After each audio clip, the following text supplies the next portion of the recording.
In a Fox 23 investigation, not everyone is excited about Zink Lake and the flume opening. In fact, there's a Tulsa group that's been advocating against it. As Tulsa's investigative reporter Janet Clark explains, they think it was a bad idea to spend $50 million of our tax dollars to build it before the city even knew the quality of the water. When it comes to what's in the Arkansas River, a group of Tulsans called the Arkansas River Rights Coalition is adamant about giving one piece of advice. Do not get in that water. If you have kids, a lot of us do, you understand that kids in bodies of water, they get it all over themselves. Even teenagers. They do not think it's safe to kayak in the flume or get in Zink Lake. I have a lot of concerns as a parent. It's not going to be safe. I am unpersuaded by the city's dashboards. The city put out this dashboard at the beginning of the year. I've told you about the daily reports of bacteria called E. coli. Many of those results, especially on the east bank of the river, have been too high, like the ones taken at the kayak flume.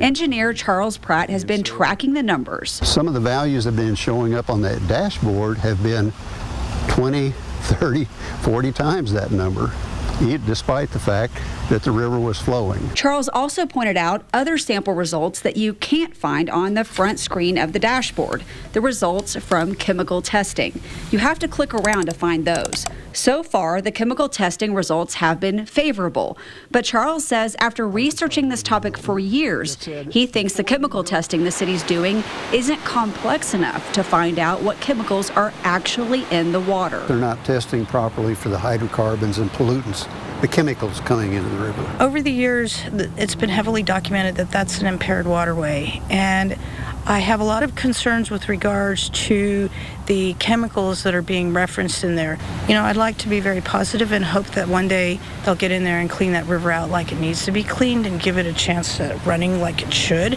But we've kind of put the cart before the horse. The reason this group is so concerned about chemicals is because of this. Sinclair Refinery that sits on the west side of the river. You can see how close it is to Zink Lake, and the flume is right here. The Department of Environmental Quality says under the refinery is historical contamination. The refinery says it's working closely with DEQ to work on cleanup.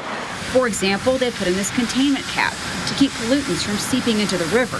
It's the second one in 2 years. How do we know that what they've done already with the containment caps is going to be good enough to prevent another spill or leakage? Some Tulsans have doubts that people can make sense of the test results on the dashboard. Don't think it's appropriate to ask members of the public like myself to bear the burden of the mental load it takes to try to understand the risks we're taking based on data from a dashboard. It's just too much. The city says when it comes to water testing and the dashboard that you can find on your phone, they're making improvements to all of it. They said it's a work in progress. And when it comes to the river, they said if at any point they see that it's dangerous, there will be signs posted saying that. On the Arkansas River, covering news that matters, Janet Clark, Fox 23 News. After a 4-year hiatus, the city is bringing back the Great Raft Race on Monday. Now, for this race, all participants are required to sign a waiver. It basically says they acknowledge the potential dangers of getting in the water and taking part in the raft race, and they waive their right to any legal action.